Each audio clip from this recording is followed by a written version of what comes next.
Olá a todos e sejam bem-vindos de volta para a Revolta do Vampiro e grandes lançamentos.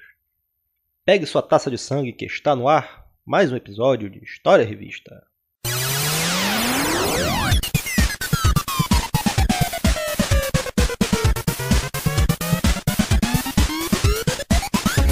Em vez de taça, é melhor pegar uma das nossas canecas que não tem preconceito contra qualquer tipo de bebida, seja você vampiro ou humano.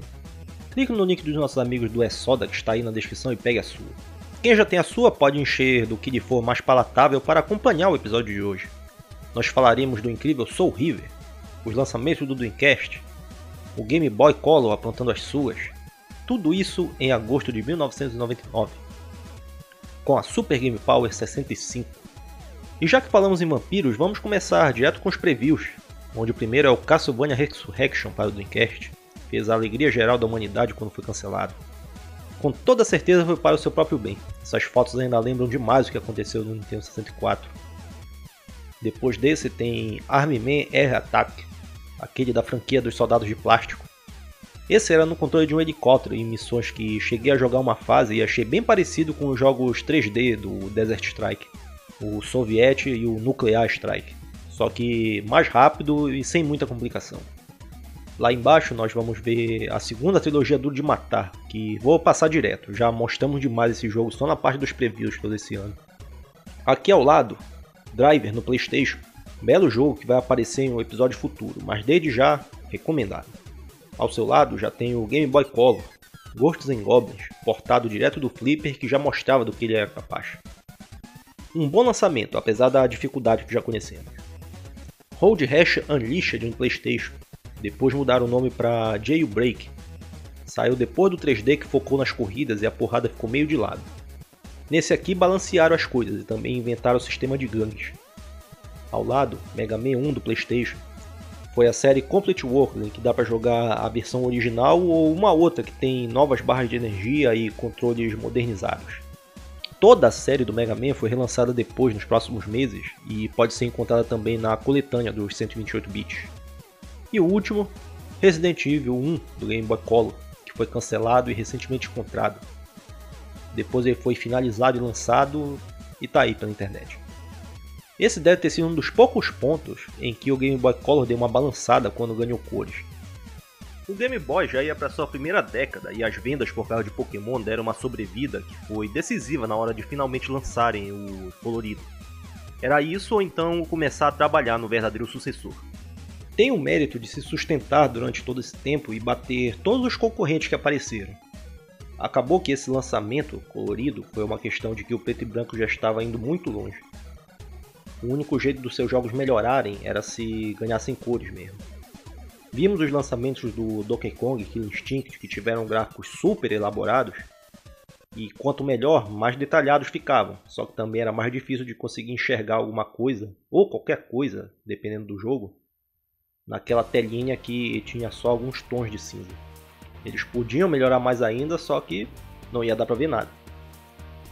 No começo alguns jogos funcionavam em qualquer um dos Game Boys, não importa qual fosse o modelo, só que depois começaram a fazer os que só funcionavam no colorido, porque realmente tinham que ser desse jeito. As coisas estavam lá, vamos usá-las.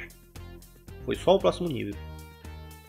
Alguns poucos jogos, como Zelda por exemplo, tinham coisas que só dava para fazer se jogasse no colorido, tipo algum mapa, algum dungeon. Embora ele funcionasse numa boa no preto e branco também. E o Game Boy Color, como sistema novo, veio com poucas novidades, mesmo para sua época. A maior de todas foi que na parte de cima tem um sensor infravermelho de controle remoto de TV, que podia tanto receber quanto enviar sinal, mas foi bem pouco usado. E quando veio o Advance nem pensaram duas vezes em deixar isso de fora. Isso porque Wi-Fi e Bluetooth ainda eram um sonho distante. Tiveram poucos jogos que dava para usar essa função, como por exemplo o Missão Impossível, que tinha uma função de utilitário que conseguia copiar o sinal do controle remoto da tua televisão para poder usar como se fosse o controle mesmo, e também tinha uma agenda que o jogador podia trocar dados com outro jogador. Mas o seu ponto fraco é que ele não servia como alternativa ao uso do cabo link para partidas entre dois jogadores. No máximo algumas trocas simples de dado, mas acredito que serviria para batalha Pokémon, ou pelo menos para trocar um Pokémon com outro jogador, porque é tudo no esquema RPG, é por turnos. Mas não foi o caso. Ainda dentro desse assunto, tem uma parte de previews só com Game Boy Color que nós vamos dar uma olhada também. No seu lançamento teve o Super Mario Bros. Deluxe, primeiro jogo que foi bem expandido. Os gráficos eram os do Nintendo, que colocaram um mapa para andar entre cada fase, e ao zerar a primeira vez, originalmente o jogo recomeçava com uma dificuldade maior. Mas aqui um novo passeio é pelas fases daquela continuação que conhecemos como Lost Level. Fora do jogo principal tem o multiplayer cooperativo ou competitivo. E apareceu o modo Challenge, em que cada fase tinha objetivos, tipo achar as moedas vermelhas, o ovo do Yoshi, ou fazer uma certa pontuação. Essas pequenas missões habilitavam coisas para o outro modo de jogo, que é a agenda.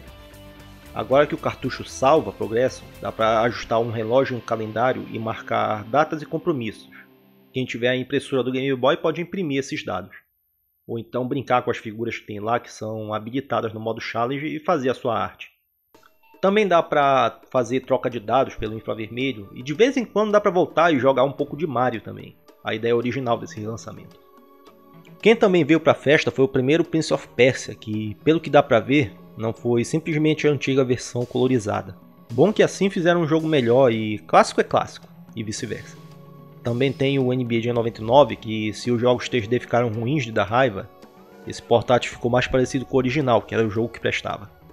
R-Type Deluxe também chegou para garantir que seu dinheiro fosse bem usado. É uma compilação com os R-Type 1 e 2 e uma que é misturada. Dentro do pacote tem os jogos em preto e branco colorizados. Isso foi comum no começo. Como os jogos ainda eram compatíveis com o Game Boy original, a galera podia comprar aquele jogo e se arrumasse o Game Boy colorido, aí não precisaria comprar a mesma coisa de novo também. Como foi o caso do Pokémon Pinball aqui do lado. Funcionava em qualquer tipo de Game Boy, até o Super Game Boy, o adaptador do Super Nintendo. E as diferenças era um negócio que parecia até que eram jogos diferentes em cada versão. É um tempo de sistemas novos. Nós vamos sair aqui do Game Boy para outro com 120 bits de diferença. O Dreamcast recebeu o Dynamite Deca 2, ou Dynamite Deca 2, continuação do jogo que por aqui ficou conhecido como o Duro de Matar Arcade lá do Saturno. Dynamite Deca é o nome original da série que depois que resolveram não renovar os direitos autorais, só chamaram de Dynamite Cop. Sendo que a palavra Deca é uma palavra que seria o equivalente a Cop lá no Japão. E com isso foi embora toda e qualquer referência ao Duro de Matar. Com exceção do nome do cara que é o personagem principal, ele ainda é o Bruce Willis, só que ele não se chama nem John nem Bruce. O do Flipper foi originalmente feito na placa Model 2, a do Virtua Fighter 2, sendo que nesse tempo já tinha a Model 3, que era muito melhor. E como o Dreamcast era muito mais poderoso do que as duas placas juntas e os gráficos não passaram por nenhum tipo de reforma, o aspecto não ficou muito bom. Na verdade, ficou muito na cara que era uma tecnologia que já tinha ficado para trás. E como os gráficos estavam com uma definição muito melhor, os defeitos e as qualidades ficaram ressaltados. No resto, temos aqui um porrada de rua que é uma coisa melhor do que o primeiro. São 3 personagens que dessa vez são muito diferentes entre si. A primeira fase pode ser escolhida entre 3 entradas no barco, e cada uma faz com que o visual das outras e os itens que aparecem mudem. No caso da versão do Dreamcast, eles encheram de coisas escondidas em cada sala. E nisso vai entrar a memória no controle que apita toda vez que o jogador está perto de um desses segredos. No geral, o que fizeram aqui foi um jogo meia boca que na hora que resolveram largar a licença do Duro de Matar, escolheram uma linha de que os inimigos são piratas modernos, que até hoje não devem ter feito inimigos tão feios que nem esses caras. Esse aqui nem fede nem cheira. Se quiser se arriscar, não espere muita coisa. Vamos ver outro, também no Dreamcast, só que dessa vez ele é bom. King of Fighters Dream Match 99. Atenção para o subtítulo com Sony, Dream Match. É quando o jogo não fazia parte da história. Se passava no sonho de algum lutador, que foi o caso do 98, relançado como 99. Nas fotos, que são imagens estáticas, não parece, mas todo o cenário está em 3D. Coisa que achei bem legal, mas só teve um ou outro que ficou realmente bonito. Alguns lutadores têm novos frames de animação, que é uma ou duas coisas, e o resto do jogo continuou o mesmo. Ganhou uma abertura em desenho animado, conexão com o Neo Geo Pocket, que só 2 pessoas no mundo todo devem ter usado isso direito. E todo o resto tá mesmo igual. Talvez o que esse jogo precisasse para realmente ter uma melhora fossem coisas como novos personagens e modo de jogo com uma história, para quem se importa. Mas não deve ter ido tão longe por conta do tempo que tiveram para fazer a conversão de construir coisas em 3D. Em termos de 98, é melhor ir atrás do remake lançado em 2008 no PlayStation 2. Esse sim ficou bom. No PlayStation chegou a expansão do primeiro Metal Gear, que ficou conhecida como BR Missions, ou então Integral. Agora são 3 CDs, o terceiro é exclusivo para as novas 300 missões de treinamento e novos minigames. Tem um do tipo Resolva o Mistério, em que tem um soldado morto e o Snake acha uma pista, aí tem que adivinhar qual dos 3 suspeitos que matou o outro soldado. Tem também um modo em primeira pessoa, lutas contra soldados gigantes, resolução de puzzles, jogo em primeira pessoa de novo, escrevi isso 2 vezes. E o super esperado modo de jogar com ninja, que são só 3 fases. No jogo principal apareceram umas pequenas mudanças para variar um pouco o jogo, e também tem novas roupas para o Snake, para Médio e para o Ninja. Ele muda de cor no caso. Dentro dos bônus que são desbloqueados com o tempo, tem já coisa do segundo jogo e trailers do primeiro, de bem do começo da sua produção, quando o jogo nem de longe parecia que ia chegar nesse que conhecemos. Depois desse lançaram para o PC e foi essa mesma versão. É tão a mesma versão que até quando aparece escrito aperte Select, aperte Start, aperte quadrado, ficou assim no PC também. E agora vamos com o jogo da capa. Soul River, continuação direta do Legacy of Kain, ou Caim, como quiser chamar. No primeiro jogo nós controlamos esse que falamos o nome 2 vezes, que é um vampiro, e ele foi lá e virou o rei do mundo. 1500 anos depois, a época da continuação, o vampiro Raziel que controlamos, dessa vez é um dos caras de confiança do chefão. Mas ele evoluiu e ganhou asas antes do chefe, coisa que é terminantemente proibida. Depois de ter as asas arrancadas, Raziel é jogado numa cachoeira que tem um redemoinho lá embaixo, mas em vez de morrer, ele é resgatado por um deus ancião e volta como um tipo de fantasma que pode andar para lá e para cá livremente, entre o mundo dos vivos e dos mortos. Quando ele está do lado daqui, como forma física, a energia é menor e ele fica mais fraco, e quando não tem nada ele volta para o outro lado. Aí depois de se recuperar ele pode voltar mais uma vez. A cada viagem entre os planos acontecem mudanças no cenário e isso vira mais um artifício para ir lá e resolver os enigmas no meio do caminho. Ou até mesmo poder chegar em alguns lugares. Ao controlar Raziel, o jogador pode planar com o que sobrou das asas e conforme o jogo vai avançando, aparecem novos movimentos de pulo, de escalar, golpes, magias e a própria espada Soul River. E a parte de ação é basicamente porrada com a mira travada nos inimigos, com vários movimentos. A aventura que fizeram aqui resultou num jogo muito bom que nessas versões CD a coisa rola tipo GTA, que nós vamos pra lá e pra cá e nunca vai ter uma parada para carregamento. Esse é dos bons, que vale a pena uma jogada. A única coisa que coloco de negativo é que o final não conclui nada, o jogo simplesmente acaba e a conclusão de verdade ficou para sua continuação, que saiu 2 anos depois, foi para PlayStation 2 e PC. Quase que foi pro Dreamcast, foi um dos primeiros jogos que foi cancelado, alguns dias antes da SEGA falar que também cancelou o Dreamcast. Esse primeiro, que é o assunto do dia, além do PlayStation, saiu também pro Dreamcast PC, onde ele ficou muito melhor e chegou a vender nas bancas de revista aqui do Brasil. Mais um que é muito recomendado também. Vamos ver outro que tem por aqui. Rival Schools 2, que não é a verdadeira continuação. É o segundo capítulo do primeiro jogo, que foi exclusivo do PlayStation e só lançaram no Japão, então o seu nome é Project Justice. Mas o seu título americano continua valendo, se trata de rivalidade entre escolas dessa cidade. Tem alguma coisa no ar que alguns alunos sumiram ou foram sequestrados e aqueles que sobraram e têm superpoderes foram resolver essa história. Sendo que no meio deles também tem membros do corpo docente e a diretoria e uma participação especial da Sakura, lá do Street Fighter. O jogo é uma luta em duplas que, dependendo de como o jogo ou o flipper estiver configurado, o jogador tem que escolher membros da mesma escola ou então pode escolher livremente.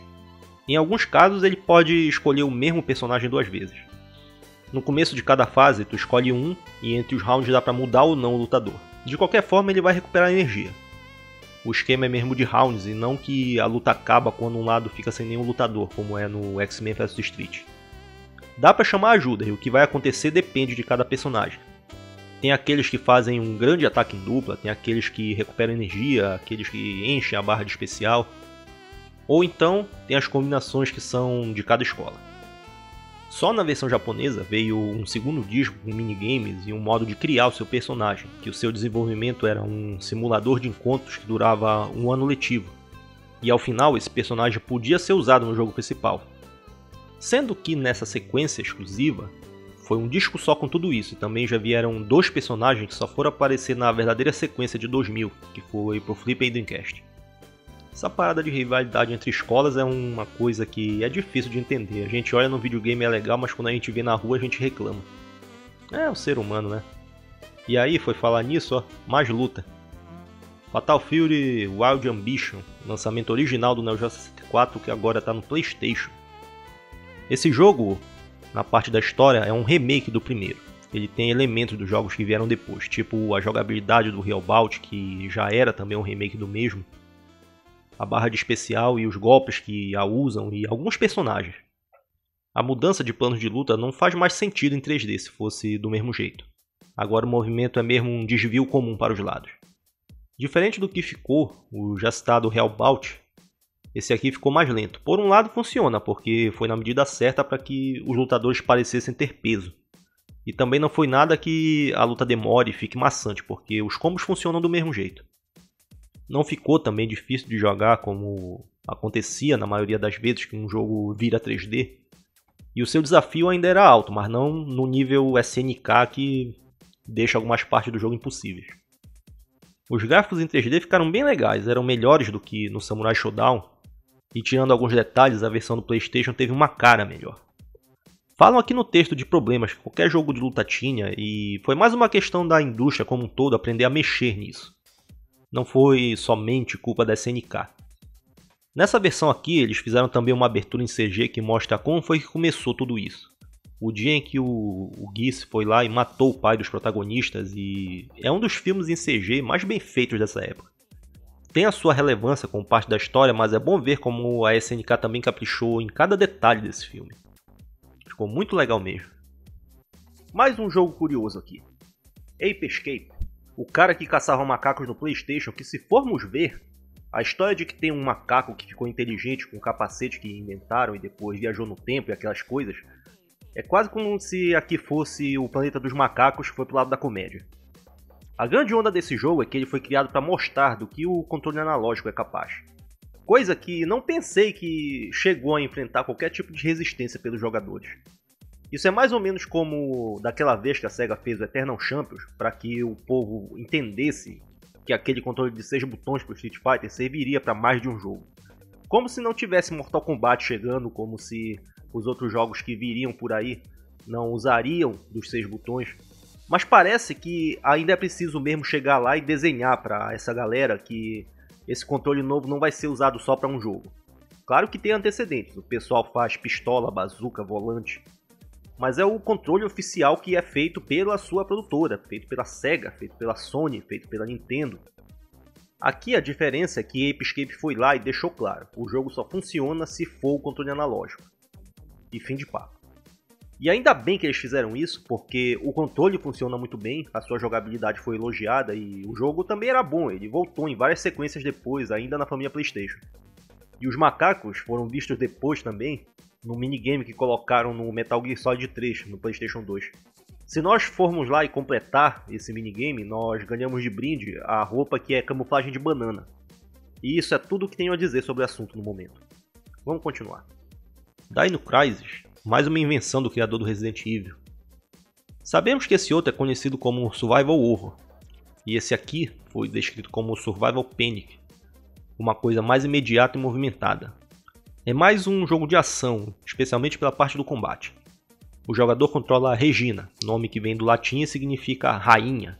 Ela vai lutar contra dinossauros que tem como líder o Tiranossauro Rex, nome que significa rei. Olha aí as entrelinhas. Os gráficos não são estáticos como antes, agora é tudo poligonal com câmera se mexendo e acompanhando o jogador, mas tudo ainda muito pré-determinado. Ângulos e movimentos falaram que desse jeito ia dar um desafio extra com os itens que são também poligonais, e aí o jogador teria que prestar muita atenção para conseguir achar alguma coisa, mas no jogo final foram lá que nem o Resident Evil e colocaram eles como coisas que giram e piscam. Aí perdeu a graça mesmo. Ao ser atacado pelos dinossauros, às vezes de repente ou caminhando por aí, a briga pode resultar em hemorragia, ela tem que ser estancada, ou então outros dinossauros vão aparecer para perturbar, eles vão seguir o rastro. Tem muitos puzzles e muitos tiros que vai chegar na parte final do jogo que dá para conseguir 3 finais diferentes. Daí já aumenta o seu fator replay também. Nessa série prefiro mais o 2, desde o dia que deu um bug na hora de gravar um jogo que travou o meu velho PlayStation 1 dessa época. E deu que depois de dar reset, o meu controle DualShock passou a funcionar só se tivesse um outro ligado na segunda entrada. E ele fazia o segundo controle não funcionar. Não me perguntem o que foi que aconteceu. A única coisa que eu sei foi que depois disso nunca mais deu pra jogar nada pra 2 nesse videogame. Mas um tempinho depois eu consegui me livrar dele e arrumar outro. Vamos ver os lançamentos rápidos aqui, só tem um jogo mesmo. E temos que mostrar. Ninguém menos que o Hugo.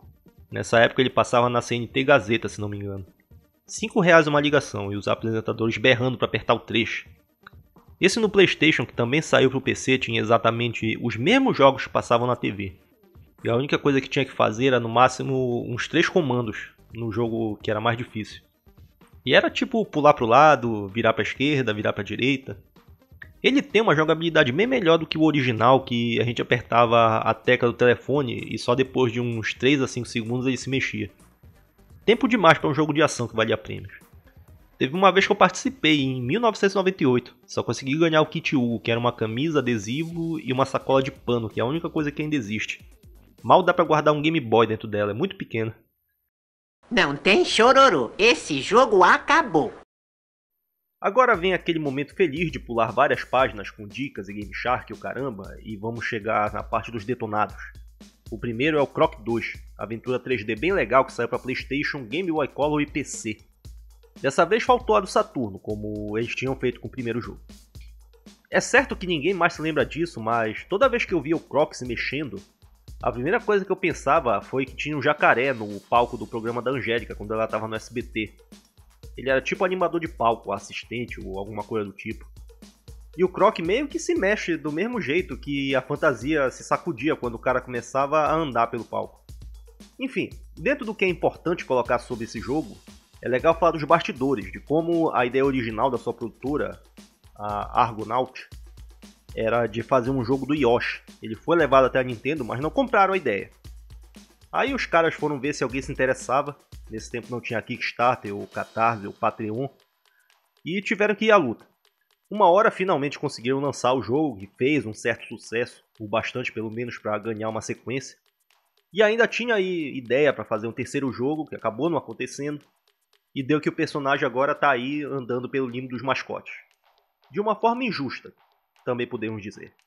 E vamos fechar o episódio de hoje com uma tigela de Neston, servida na caneca do programa para ajudar a matar a fome.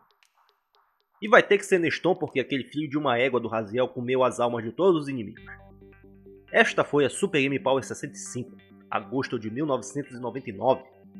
Quando o mundo conheceu o Game Boy Color, Soul River, dinossauros, macacos e um crocodilo. Vamos lá agora com curtida, comentário, compartilhada, a coisa toda para dar aquela ajuda ao canal. Agora vem aqui o agradecimento por vir nos sintonizar novamente. Um abraço a todos e até a próxima.